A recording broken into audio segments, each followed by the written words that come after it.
जी good evening class. Good evening sir. जी good evening sir. कैसे हैं आप सब? चलिए स्टार्ट करते हैं। सीआरपीसी सेक्शन 31 तक हम लोग सीआरपीसी लास्ट क्लास में देख चुके हैं। उससे अगली जो धाराएं हैं 32, 33, 34, ये आप सेल्फ देख लीजिएगा। बहुत ज़्यादा एग्ज़ाम ओरिएंटेशन इन धाराओं में नहीं है, 3 धाराएं स्किप करा रहा हूँ। उसके बाद सेक्शन 35 समझने लायक धारा है, इसको देख लीजिए। सेक्शन 35 कह रहा है पावर्स ऑफ जजेस and magistrate exercisable by their successors in office. ये कह रहा है कि subject to the other provisions of this code the powers and duties of a जज और मैजिस्ट्रेट मे बी एक्सरसाइज्ड और performed by this successor in office. ठीक है, ये कह रहा है इस संहिता के अन्य उपबंधों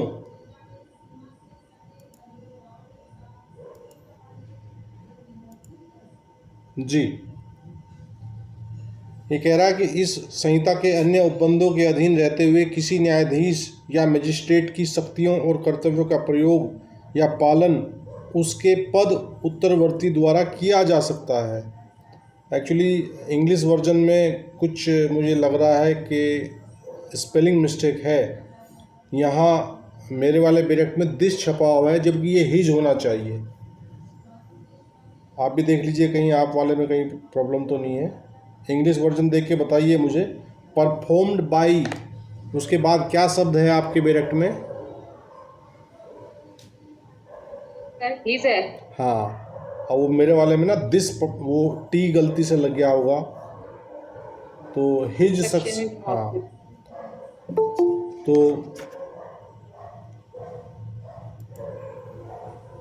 सर कौन सा सेक्शन पढ़ा रहे थे? भाई सेक्शन नंबर 35 पे आ जाइए। 3 सेक्शन मैंने जो है वो स्किप कराए हैं, इनको आप सेल्फ देख लीजिएगा, 32, 33, 34 को। ठीक है सर, ठीक है। हाँ, ओके सर। तो 35 ये कह रहा है कि इस संहिता के अन्य उपबंधों के अधीन रहते हुए किसी न्यायाधीश या मजिस्ट्रेट की शक्तियों और कर्तव्यों का प्रयोग या पालन उसके पद उत्तरवर्ती द्वारा किया जा सकता है। भाई ये पद उत्तरवर्ती सक्सेसर्स इन ऑफिस का क्या मतलब है?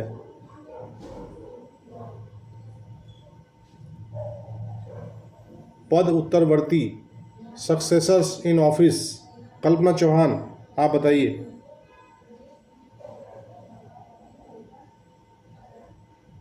कल्पना? जी सर हमें नहीं पता। बहुत अच्छी बात है। एनु?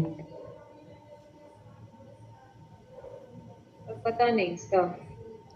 भाई 35 ये कह रहा है कि जो जजेस और मजिस्ट्रेट की जो पावर्स हैं, मान लीजिए आपकी कोर्ट में आप देखते होंगे कि आज सीट पे कोई अधिकारी है, कल उसका ट्रांसफ़र होके उसका उत्तरवर्ती आएगा ना, तो जो काम जी सर। पहले वाले अधूरे छोड़ के जाएंगे जिन केसेस में, तो वो जो दूसरा उनका उत्तरवर्ती आएगा वो सारी उनकी शक्तियों का वही प्रयोग करेगा ना जो पहले वाला कर रहा था। क्यों शोभित? सेक्शन 35 यही तो कहना चाह रहा है कि जो सक्सेसर्स इन ऑफिस है वो पिछले वाले अधिकारी के द्वारा, मजिस्ट्रेट के द्वारा या न्यायाधीश के द्वारा जो कृत्य किसी पर्टिकुलर केस में निपटाए जा चुके हैं, वो बाद वाला जो आएगा उसी की क्षमताओं को तो इस्तेमाल करते हुए आगे बढ़ाएगा। वो 35 जो धारा है वो यही बताने का प्रयास कर रहा है कि जो सक्सेसर इन ऑफिस आएगा वो जो न्यायाधीश और मजिस्ट्रेट पहले वाला अपनी शक्तियों का इस्तेमाल कर रहा था, वो उसका उत्तरवर्ती भी आगे वही करेगा। क्या समझे? पीठासीन अधिकारी कोई भी हो सकता है, शक्ति तो पीठ में निहित होती है। क्या समझे भाई? जो कुर्सी रखी हुई है न्यायालय के अंदर, उस पर कोई विराजमान हो जाए तो शक्तियों का प्रयोग तो जो उस चला आ रहा है, जो पिछले अधिकारी के द्वारा की जा रही थी, उसका जो सक्सेसर होगा, जो उत्तरवर्ती पदभार ग्रहण करेगा वो भी ऐसी शक्तियों का प्रयोग करेगा। सेक्शन 35 ये कह रहा है।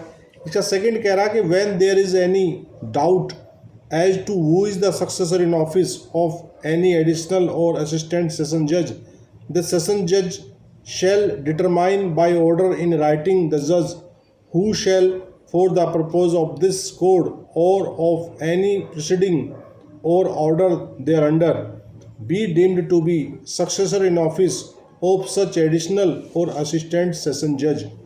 और सेकंड पार्ट 35 का कह रहा है कि जब इस बारे में कोई शंका है कि किसी अपर या सहायक सेशन न्यायाधीश का पद उत्तरवर्ती कौन है, तब सेशन न्यायाधीश लिखित आदेश द्वारा यह अवधारित करेगा कि कौन सा न्यायाधीश इस संहिता के या इसके अधीन किन्हीं कार्रवाइयों या आदेशों के प्रयोजनों के लिए ऐसे अपर या सहायक सेशन न्यायाधीश का पद उत्तरवर्ती समझा जाएगा।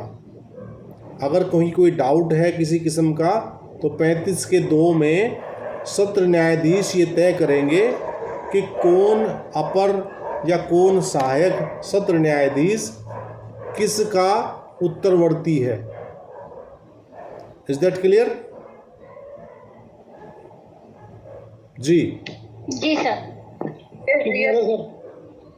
हाँ, और थर्ड वन कह रहा है कि when there is any doubt as to who is the successor in office of any magistrate, the chief judicial magistrate और the district magistrate as the case may be shall determine by order in writing the magistrate who shall for the purpose of this code or of any proceedings or order thereunder be deemed to be successor in office or of such magistrate। और ये कह रहा है कि number 3 कह रहा है 35 का कि जब इस बारे में कोई शंका है कि किसी मजिस्ट्रेट का पद उत्तरवर्ती कौन है, तब यथास्थिति मुख्य न्यायिक मजिस्ट्रेट या जिला मजिस्ट्रेट लिखित आदेश द्वारा यह अवधारित करेगा कि कौन सा मजिस्ट्रेट इस संहिता के या इसके अधीन किन्हीं कार्रवाइयों या आदेशों के प्रयोजनों के लिए ऐसे मजिस्ट्रेट का पद उत्तरवर्ती समझा जाएगा। ठीक है, तो तीसरे में 2 चीज़ें आई हैं, एक मुख्य न्यायिक मजिस्ट्रेट आया है, एक जिला मजिस्ट्रेट आया है। तो क्या समझे आप इस बात से एनू?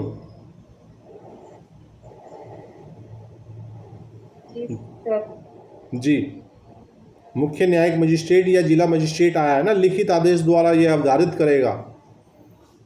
जी। तो ये दोनों मजिस्ट्रेट क्यों लिखे गए हैं धारा 3 में, उपधारा 3 में? 35 की उपधारा 3 पढ़ रहे हैं हम लोग।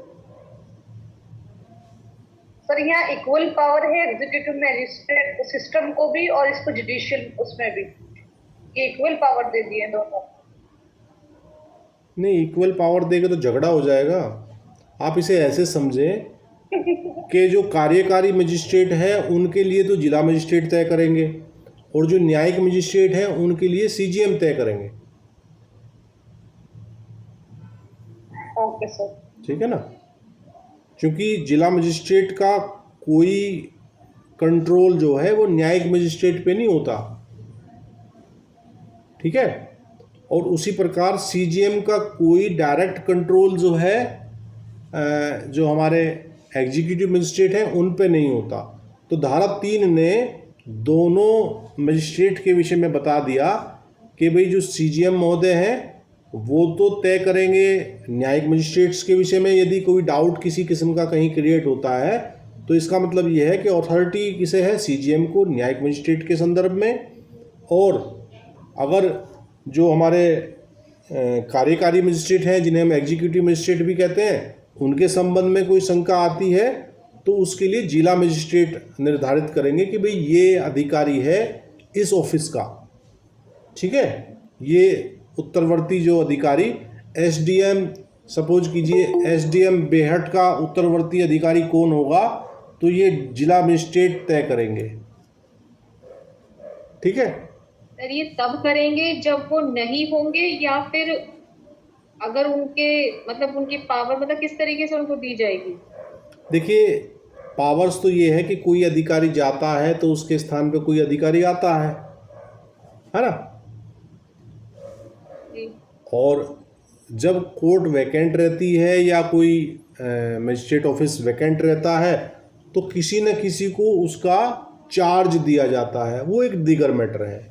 यहाँ जो ये वाली बात कही जा रही है ये किसी शक शुबह के निवारण के लिए कही जा रही है कि कहीं कोई डाउट अगर किसी किस्म का है तो उस एम्बिग्विटी की अवस्था में जिला मजिस्ट्रेट और सीजीएम तो मजिस्ट्रेट के उत्तरवर्ती पद के विषय में घोषणा करेंगे कि भाई ये बंदा है जो इस ऑफिस को सक्सेसर इसका ऑफिस का ये बंदा है, और अपर सेशन न्यायाधीश या एडिशनल सेशन न्यायाधीश जो है उसके विषय में यदि कुछ है तो वो सत्र न्यायाधीश तय करेंगे। ये 35 की धारा 2 और 3 ने क्लियर कर दिया है। और 35 हमने बेसिकली 35 में क्या पढ़ा, 35 ने ये बताया है कि जो ऑफिस कार्य कर रहा था, जो शक्तियाँ उसमें बैठा व्यक्ति इस्तेमाल कर रहा था, उन्हीं शक्तियों का इस्तेमाल उत्तरवर्ती जो भी अधिकारी आएगा, जो सक्सेसर इन ऑफिस होगा, वो उनको ऐसे ही इस्तेमाल करेगा जैसे कि पूर्ववर्ती कर रहा था।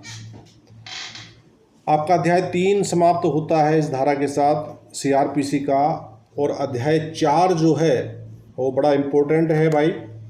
वैसे तो पूरी सीआरपीसी ही इम्पोर्टेंट है, लेकिन एग्ज़ाम के पॉइंट ऑफ व्यू से जो चैप्टर नंबर 4 है वो बात कर रहा है powers of superior officers of police, वरिष्ठ पुलिस अधिकारियों की शक्तियाँ। ठीक है, अब वरिष्ठ पुलिस अधिकारी कौन होते हैं पहले तो ये समझ लीजिए। कौन अधिकारी वरिष्ठ पुलिस अधिकारियों में गिने जाते हैं? सदर, पुलिस के किन अधिकारियों को हम वरिष्ठ कहते हैं? सुपीरियर ऑफिसर्स कहाँ से शुरू हो जाते हैं? Sir SP sir, SSP, SP. हाँ, जो आप ऐसे मान के चलिए कि जो राजपत्रित अधिकारियों की श्रेणी शुरू होती है पुलिस में, वहाँ से उनको वरिष्ठ पुलिस अधिकारी की गणना में वो आ जाते हैं। और राजपत्रित अधिकारी सबसे छोटा कौन होता है पुलिस विभाग में, कौन बताएगा? एनु आप बताइए। राजपत्र अधिकारी तो सर बड़ा जो आईपीएस रैंक से नीचे के होते हैं सर। पुलिस रैंक में तो सबसे नीचे तो कांस्टेबल ही होता है। मेरे सवाल को समझो एनु, मैं कह रहा हूँ कि राजपत्रित अधिकारियों की श्रेणी पुलिस विभाग में कहाँ से शुरू होती है? ये तो सब अराजपत्रित अधिकारी हैं जो आप बता रहे हैं, कांस्टेबल, हेड कांस्टेबल, ऐसा। सर वो तो इंस्पेक्टर के बाद शुरू होती है ना। हाँ बिल्कुल सही पकड़ा है आपने। इंस्पेक्टर के बाद जो फिर सर होते हैं एएसपी होता है। हाँ, इंस्पेक्टर के बाद जो पद है वो उसको आप उसको क्षेत्राधिकारी, सीओ, है ना, एएसपी बोले तो एएसपी के 2 मायने निकलते हैं।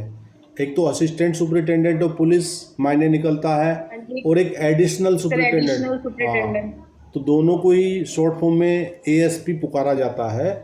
तो एएसपी जो है वो क्या है, वो सीओ रैंक का अधिकारी होता है। जब कभी कोई बंदा आईपीएस के बाद पहली पोस्टिंग जिले में पाते हैं तो वो एज एएसपी पाते हैं, और जहाँ कमिश्नरेट जिन जगहों में लागू है वहाँ कमिश्नरेट में जो है उनको एसीपी बोला जाता है।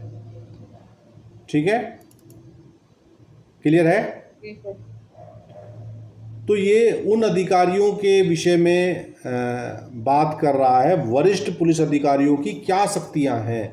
तो सेक्शन 36 बता रहा है क्या? हाँ सरजीत कुछ कह रहे हो क्या? जी सर। हाँ बोलो सर। जो सीओ रैंक है, सीओ रैंक में तो शायद राजपत्रित अधिकारी है। हाँ वही तो कह रहा हूँ मैं, वही तो बता रहा हूँ कि यहाँ से राजपत्रित हो गया था। अच्छा, तो यहाँ से राजपत्रित अधिकारी शुरू हो जाते हैं सीओ से। और 36 ये कह रहा है सीआरपीसी का powers of superior officers of police. तो 36 ये बता रहा है कि police officers superior in rank to an officer in charge of A police station. तो पुलिस स्टेशन का जो ऑफिसर इन इंचार्ज होता है उससे जो पंक्ति में ऊपर वाले अधिकारी हैं, ठीक है, may exercise the same powers throughout the local area to which they are appointed as may be exercised by such officer within the limits of his station. तो ये कह रहा है 36 के पुलिस थाने के भार साधक अधिकारी से पंक्ति में वरिष्ठ पुलिस अधिकारी जिस स्थानीय क्षेत्र में नियुक्त हैं उसमें सर्वत्र उन शक्तियों का प्रयोग कर सकते हैं जिनका प्रयोग अपने थाने की सीमाओं के अंदर ऐसे अधिकारी द्वारा किया जा सकता है। समझ आया भाई 36 क्या कह रहा है? भाई जो थाना प्रभारी है, थाना प्रभारी अपने थाने के अंदर जिन शक्तियों का प्रयोग कर सकता है, तो जो वरिष्ठ पुलिस अधिकारी हैं वो भी उन शक्तियों का प्रयोग वहाँ कर सकते हैं यदि वो उसी स्थानीय क्षेत्र के लिए नियुक्त किए गए हों। समझ आया? सर वो थोड़ा सा ये पहुंच देता है, मतलब जो वरिष्ठ में आएंगे ये मतलब इंस्पेक्टर से ऊपर ऊपर लोग इनके पद है, मतलब थोड़ा सा क्लियर हो जाएगा ये, हमें वरना तुक्के ही मारते रहेंगे सर हम। देखिए, इंस्पेक्टर के ऊपर जो हायरार्की शुरू होती है वो सबसे छोटा अधिकारी, अगर राजपत्रित अधिकारियों के विषय में हम चर्चा करें तो सबसे छोटा अधिकारी जो है राजपत्रित में वो होता है क्षेत्राधिकारी, जिसको सीओ भी कह सकते हैं, सर्किल ऑफिसर, डिप्टी एसपी भी कहा जाता है ना। और ये अधिकारी है यहाँ से, जहाँ मैं यूपी पुलिस की बात कर रहा हूँ, यहाँ से सिल्वर कलर के स्टार कंधे पे आ जाते हैं और इंस्पेक्टर तक जो है वो गोल्डन कलर के स्टार पहने जाते हैं। ठीक है, आप ये डिफरेंस समझिएगा कि जिस अधिकारी के कंधे पर जो यूपी पुलिस का जो सबसे छोटा राजपत्रित अधिकारी है वो सीओ है, और सीओ की भर्ती जो है वो दो प्रकार से होती है कि या तो वो आईपीएस के माध्यम से डायरेक्ट आए तो एएसपी पदनाम के साथ किसी सर्कल का चार्ज लेगा, और या अगर वो पीपीएस के माध्यम से आए तो वो फिर डिप्टी एसपी के नाम से, और उसके कंधे पे जो है यूपीपी होगा और साथ में क्या होंगे, स्टार होंगे सिल्वर कलर के। वो सबसे छोटा अधिकारी है। फिर उसके बाद जो है जो एएसपी है, एएसपी भी उसके समकक्ष ही रहेगा, लेकिन वो चूँकि आईपीएस होता है तो उसका मान सम्मान थोड़ा सा इन लोगों से ज़्यादा होता है जो हमारे पीपीएस अधिकारी होते हैं, क्योंकि पता है कि ये आईपीएस आज बच्चा है, आज एएसपी के तौर पे हमारे साथ यहाँ एक तरह से ये भी सीओ है, हम भी सीओ हैं, लेकिन उन सीओज़ को ये पता है, जो पीपीएस वाले सीओज़ हैं उनको ये पता है कि ये आने वाले 2-3 साल में ही ना कहीं किसी न किसी ज़िले का कप्तान नियुक्त होने जा रहा है, तो उनको थोड़ा सा ऑनर जो है, वो डिपार्टमेंटल बात कर रहा हूँ, क्षेत्राधिकार उनका सेम ही है, लेकिन चूंकि वो एएसपी हैं, वो direct assistant to superintendent of police हैं, और वो डिप्टी एसपी हैं पीपीएस वाले। फिर एएसपी के बाद एडिशनल एसपी होते हैं, जो एडिशनल एसपी एसपी सिटी या एसपी आरए के नाम से जाने जाते हैं। ठीक है, ये सामान्य ज़िले की बात कर रहा हूँ मैं, सहारनपुर को टारगेट मान के बता रहा हूँ। तो एसपी आरए जो है, एसपी आरए का मतलब है एसपी रूरल एरिया, तो वो ग्रामीण क्षेत्र का एसपी है। और एक दूसरा अधिकारी होता है एसपी सिटी, वो नगर क्षेत्र का एसपी होता है। और फिर दोनों के बाद जो ज़िले का कप्तान है वो एसपी हो सकता है, या कुछ ज़िले में पदों का नाम एसएसपी है। कुछ छोटे ज़िले हैं तो उनमें एसपी के पद से जाना जाता है पुलिस कप्तान को, और जो कुछ बड़े ज़िले हैं वहाँ उनको एसएसपी के नाम से जाना जाता है। जैसे मैं एग्जाम्पल के तौर पे बताऊँ, हमारे यहाँ अगर हम मंडल सहारनपुर की बात करें तो मंडल सहारनपुर में कितने ज़िले हैं सदप?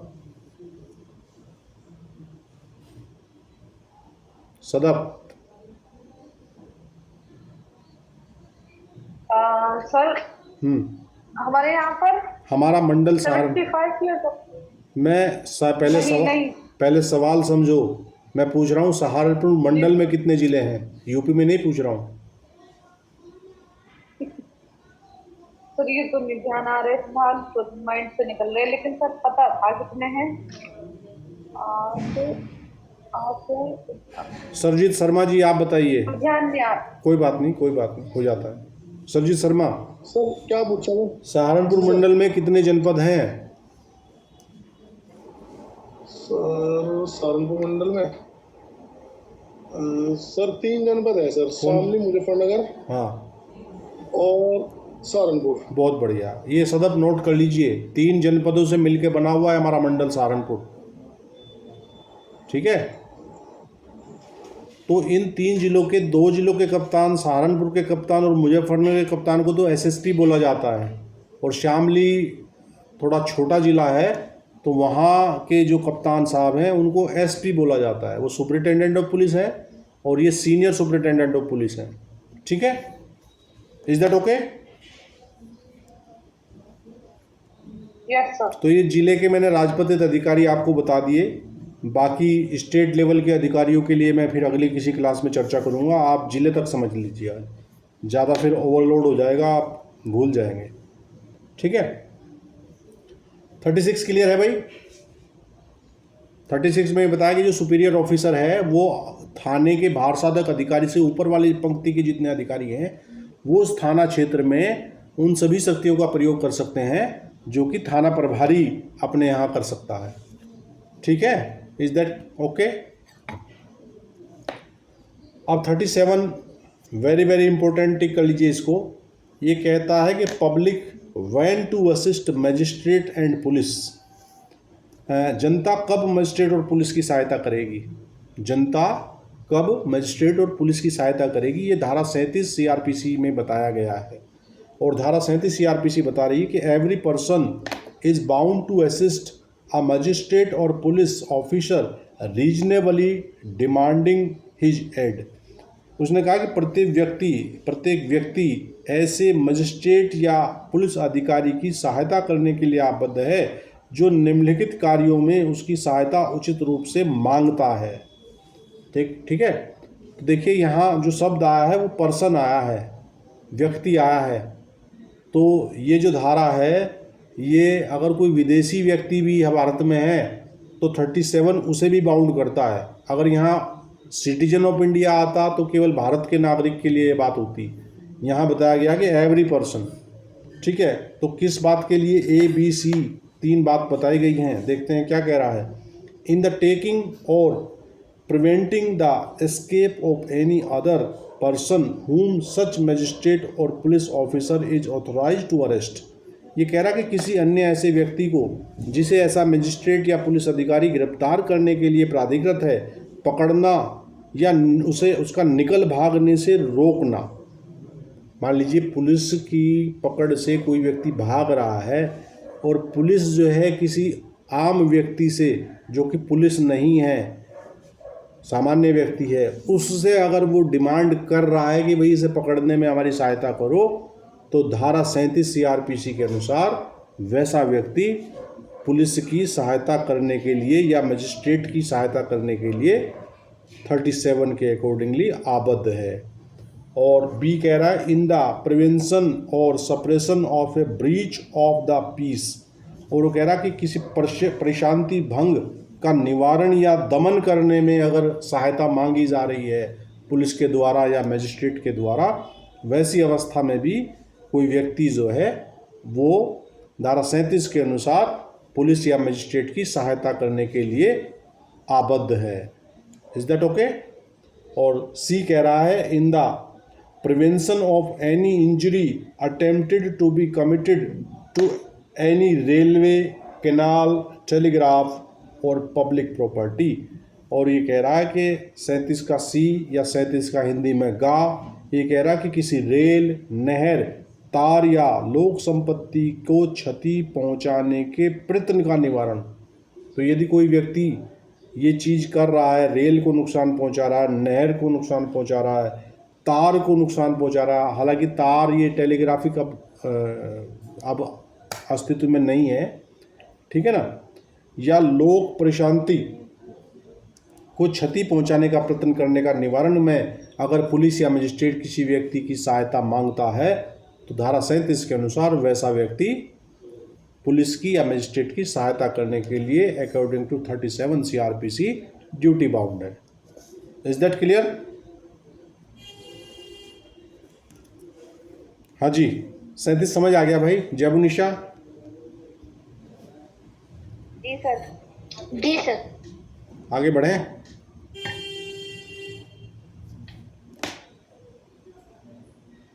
जी, अमित क्लियर है भाई? 37। जी सर, क्लियर है सर। चलिए बहुत अच्छी बात है। The next one is 38। इसका क्वेश्चन आंसर रहता है सर कि पुलिस की सहायता के लिए कौन कौन बाउंड है।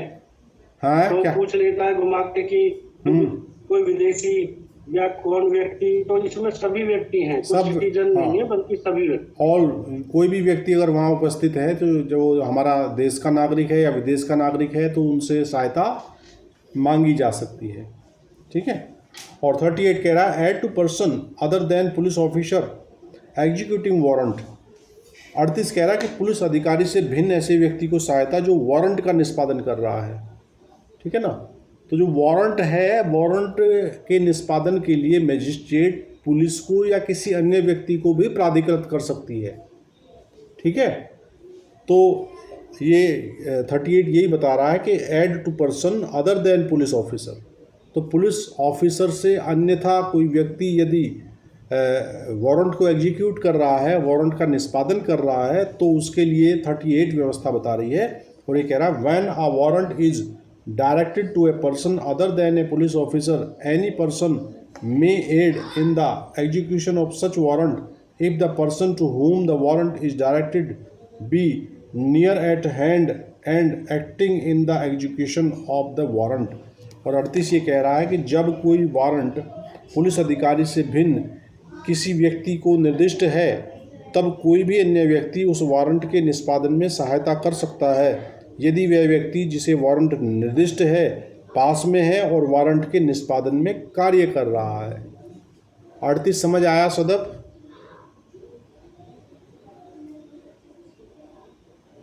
जी सर इसमें निर्दिष्ट जो है ये वर्ड नहीं समझ में आया। अंग्रेजी पढ़ लो, हिंदी समझ नहीं आ रहा तो। हिंदी थोड़ी सी, हमारी जो हिंदी है वो थोड़ी सी क्लिष्ट है कानूनी रूप में जहाँ यूज किया जा रहा है। निर्दिष्ट का मतलब निर्देशित किया जाना। अब आ गया समझ?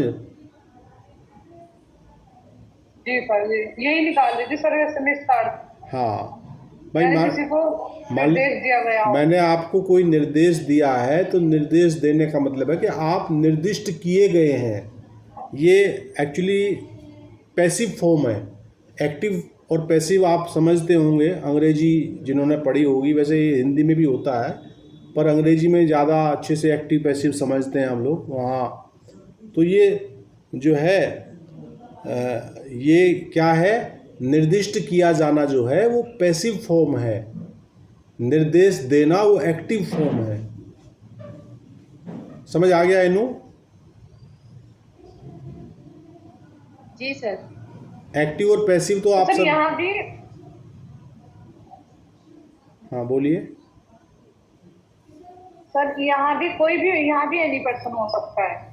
हाँ बिल्कुल बिल्कुल बिल्कुल, यानी किसी को भी साधारण व्यक्ति भले हाँ क्यों ना हो। हाँ बिल्कुल।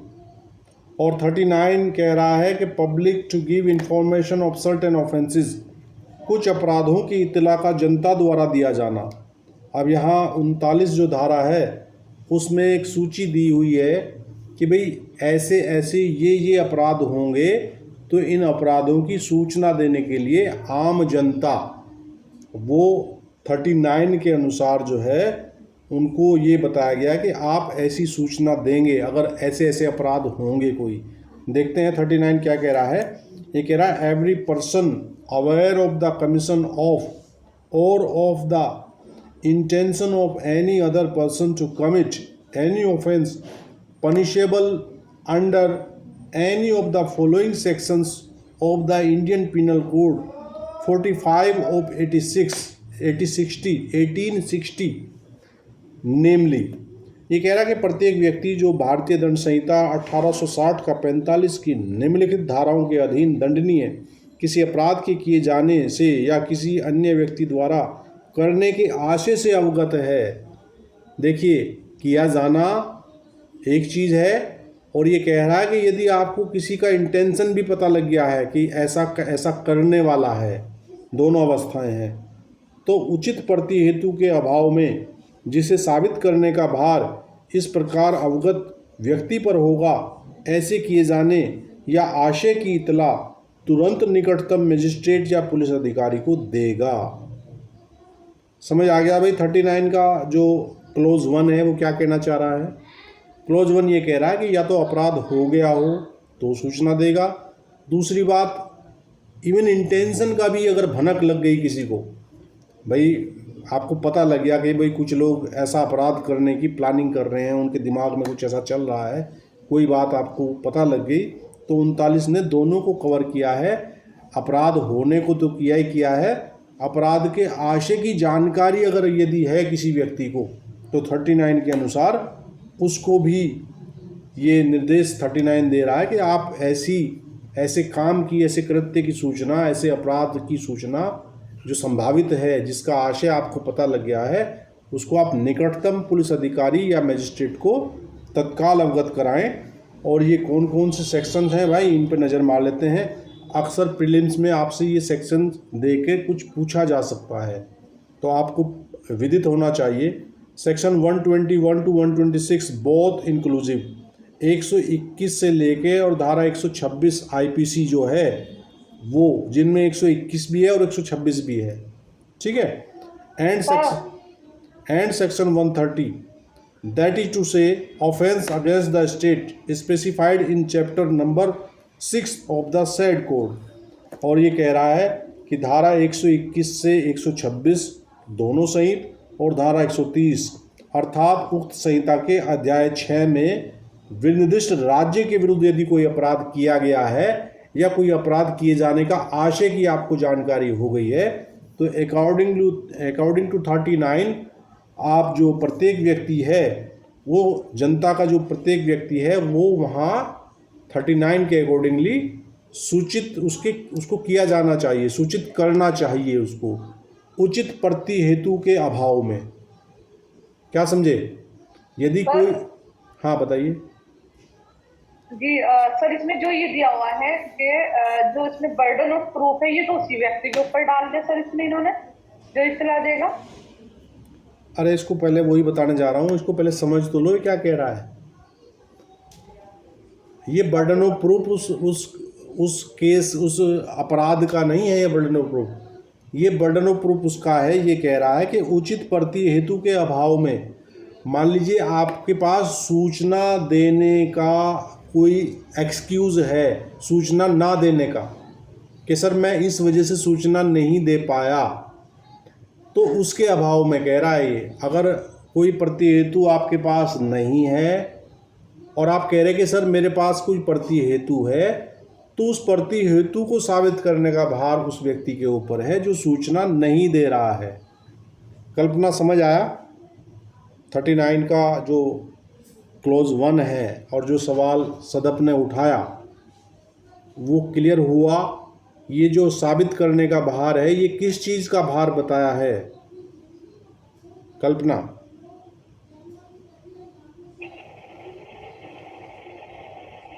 सर वो जो अपराध होने वाला है, जिसकी सूचना है, उसकी जानकारी के बारे में जो उसको जानकारी हुई है उसकी सूचना देनी है।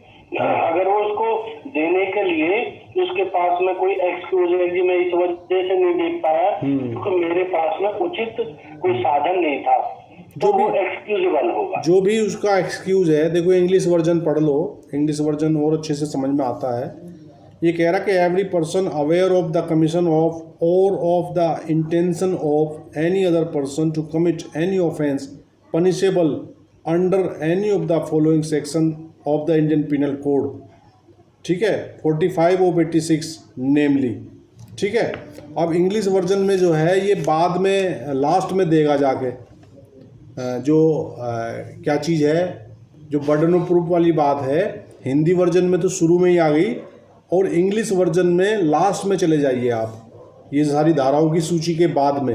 ये कह रहा है shall in the absence of any reasonable excuse the burden of proving which excuse shall lie upon the person so aware forthwith give information to the nearest magistrate or police officer of such commission or intention। तो English version में जो ये बात आई है ये last में आई है और हिंदी वर्जन में इन्होंने ये शुरू वाले पैराग्राफ में बता दी है, ठीक है। चूँकि इंग्लिश की व्यवस्था कुछ ऐसी ही होती है कि ये इसकी टांग कहीं होती है, पूँछ कहीं होती है, नाक कहीं होता है, सिर कहीं होता है, ठीक है ना। अंग्रेजी में थोड़ा सा कच्चा वहीं लोग खाते हैं, वो बेचारे समझ नहीं पाते कि इसको कहाँ से पकड़ें कहाँ छोड़ें, ठीक है। तो सदब क्लियर हो गया आपको जो डाउट था? Yes sir. अब इसमें एक सूची, एक लंबी सूची दी हुई है, कहो तो मैं उसको आपको पढ़ के समझाऊं, नहीं तो आप इसको सेल्फ देख लीजिएगा कि कौन कौन से ये अपराध हैं जिनके विषय में तत्काल सूचना देना आम जन पर जो है 39 में ड्यूटी बाउंड किया गया है कि आप ऐसी सूचना देंगे। आप ये लेंदी सूची है, इसको आप जो है स्वयं देख लीजिएगा। इसकी जो धाराएं हैं इन पर आपको नज़र मारनी है, इनको आपको समझने का प्रयास करना। हाँ बताइए सर। बस इसमें ये 39 का क्लॉज तीसरा वो है जो इसमें दिया हुआ है कि अवैध परितोषण से संबंधित अपराध। परितोषण मतलब क्या होगा सर?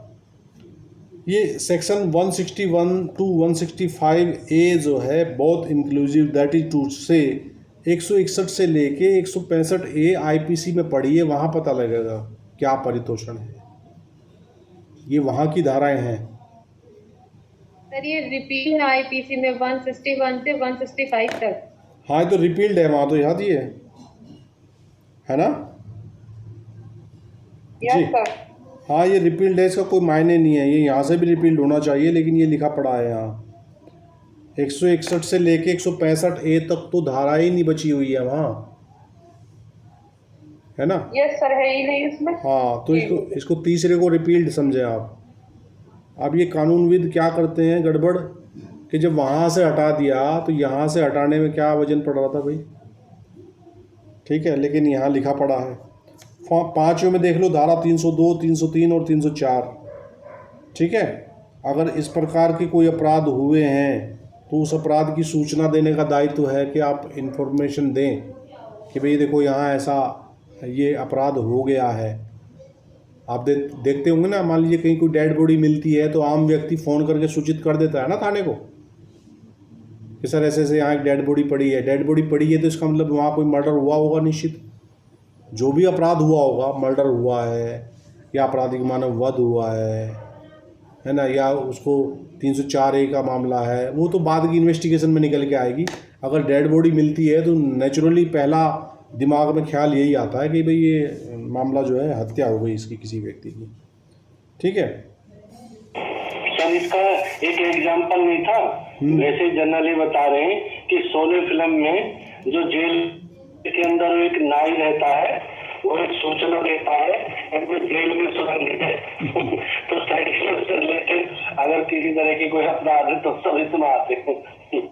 हाँ तो नाई का नाम क्या था उसका अमित? वो मुझे नाई था, हरिराम नाई था वो। जी सर। जेलर का मुंह लगा था मुआ है ना, वो जेलर का खास जासूस था कि जेल में कोई ऐसी गतिविधि होती है हो जो अंग्रेज़ों के ज़माने के जेलर के ख़िलाफ़ कोई साजिश हो रही हो, कुछ हो रहा हो, तो वो उसको ड्यूटी थी कि वो इन्फॉर्मेशन, वो मुखबिर ख़ास था जेलर का, उसे आप ऐसे समझिए, ठीक है भाई। और सेक्शन 40 बात कर रहा है duty of offences employed in connection with the affairs of a village to make certain report. और 40 कह रहा है कि ग्राम के मामलों के संबंध में नियोजित अधिकारियों के कतिपय रिपोर्ट करने का कर्तव्य है, ठीक है। ये कह रहा है every officer employed in connection with the affairs of a village and every person residing in a village shall forthwith communicate to the nearest magistrate or to the officer in charge of the nearest police station, whichever is nearer, any information which he may possesses respecting। 40 का एक कह रहा है कि किसी ग्राम के मामलों के संबंध में नियोजित प्रत्येक अधिकारी और ग्राम में निवास करने वाला प्रत्येक व्यक्ति, ठीक है, निकटतम मजिस्ट्रेट को या निकटतम पुलिस थाने के भाषादक अधिकारी को जो भी निकटतर हो कोई भी जानकारी जो उसके पास निम्नलिखित के बारे में हो तत्काल सूचित करेगा। तो इसमें एक शब्द आया है कि किसी ग्राम के मामलों के संबंध में नियोजित प्रत्येक अधिकारी। ये जो नियोजित प्रत्येक अधिकारी है ये कौन है?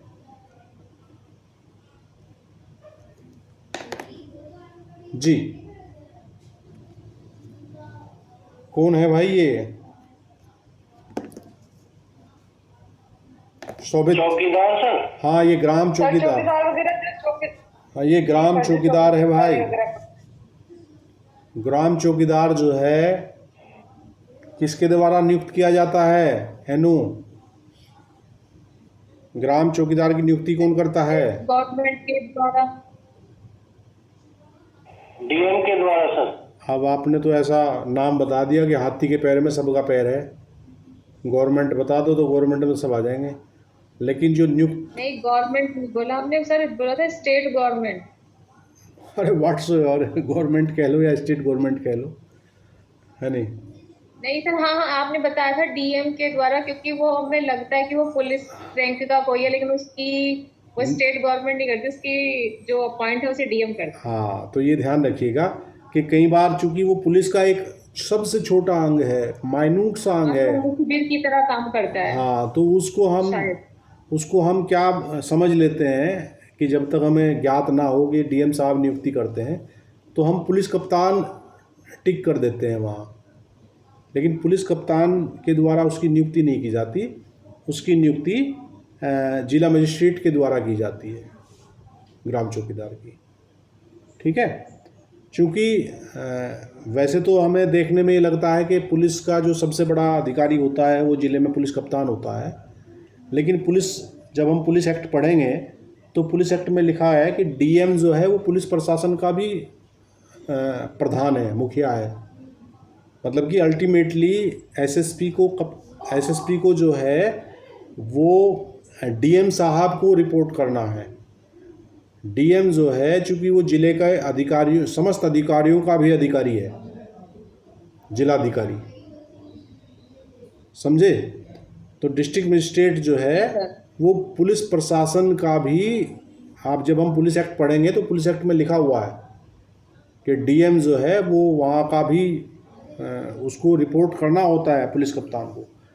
अगर पुलिस कप्तान ने थानों के इंचार्ज अदला बदली की तो सही मायने में तो डीएम साहब की पूर्वानुमति से करना होता है, लेकिन ढर्रा ऐसा चल रहा है कि डीएम साहब को इतने हज़ार काम हैं तो वो उनको बोलते हैं कि भाई सूचनार्थ मुझे सूची भेज दिया करो और मैं उसको अनुमोदन जो है हो जाएगा।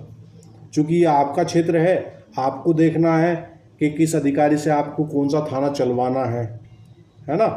लेकिन जो लॉ है, लॉ ये कहता है कि डिस्ट्रिक्ट मजिस्ट्रेट से पहले वो कंसल्ट करे, एक तरह से मतलब अनुमति ले कि भाई मैं फला जिले के फला थाने के इंचार्ज को बदल रहा हूँ, चेंज कर रहा हूँ। तो इस प्रकार की मामलों में डिस्ट्रिक्ट मजिस्ट्रेट साहब का भी इन्वॉल्वमेंट रहता है। ठीक है, तो अगर आपसे प्रीलिम्स में ये पूछा जाए कि पुलिस प्रशासन का मुखिया कौन है, तो पुलिस प्रशासन का मुखिया डीएम ही है, वहाँ एसएसपी मत लगा देना। ठीक, तो 40 में जो आगे की धारा बता रही है तो ये कह रहा है कि नियोजित प्रत्येक अधिकारी। नियोजित कौन किया गया है? नियोजित चौकीदार है इस काम के लिए, और उसके अलावा प्रत्येक गांव का व्यक्ति भी वो तो है ही है। अगर बाई चांस वो नहीं कर रहा है तो जिस प्रकार हमने सेक्शन 39 में पढ़ा है कि भाई ऐसे ऐसे अपराध होंगे तो इनकी सूचना देने का दायित्व है आम जन पे। 40 जो है वो ग्राम के मामले में बता रहा है कि गांव के संबंध में कैसे कैसे मामले होंगे। तो एक कह रहा है द परमानेंट और temporary residence of any notorious receiver और vendor of stolen property in और नियर सच विलेज। वो कह रहा है कि ऐसे ग्राम में या ऐसे ग्राम के पास किसी ऐसे व्यक्ति का जो चुराई हुई संपत्ति का कुख्यात प्रापक है या विक्रेता है, स्थायी या अस्थायी निवास। मान लीजिए इस प्रकार का व्यक्ति गांव में आके स्थायी रूप पे या अस्थायी रूप में रहने लगे, जिसके बारे में ये जानकारी है कि चुराई हुई संपत्ति का क्या है, प्रापक है या विक्रेता है। तो प्रापक भी होगा तभी विक्रेता बनेगा। भाई पहले कोई आप चीज़ ग्रहण करोगे, प्राप्त करोगे, तभी तो उसे बेचोगे। क्लियर है। बी कह रहा है the resort of to any place within और the passage through such village of any person whom he knows or reasonably suspects to be a ठग, रॉबर, escaped convict और proclaimed offender। ये कह रहा है कि किसी व्यक्ति का जिसका वह ठग, लुटेरा, निकल भागा सिद्धोष या उद्घोषित अपराधी होना जानता है या जिसके बारे में ऐसा होने का उचित रूप से संदेह करता है, ऐसे ग्राम के किसी भी स्थान में आना जाना या उसमें से होकर निकलना हो, तो ऐसे व्यक्ति के बारे में यदि आपको ये संदेह है कि भाई ये व्यक्ति या तो ठग है या लुटेरा है या निकल भागा हुआ सिद्ध दोष अपराधी है या उद्घोषित अपराधी है, तो निकल भागा जो सिद्ध दोष अपराधी है और उद्घोषित अपराधी में क्या अंतर है भाई? सर जो जेल से भाग गया वो तो निकल भागा, और प्रोक्लेम जो जिसको पुलिस ने डिक्लेयर कर दिया, अगुड़ा घोषित कर दिया है, बिल्कुल ऑफेंस में वो आ नहीं पा रहा है, वो वाला। बिल्कुल, बहुत अच्छे यार ये। हाँ चलिए आज की क्लास को हम यही विराम देते हैं। भरत सर आ गए हैं। मैं welcome Bharat. Good evening sir. Very good evening Bharat, how are you? Sir मैं ठीक हूँ, आप सुनाइए। चलिए आप क्लास कंटिन्यू कीजिए। जी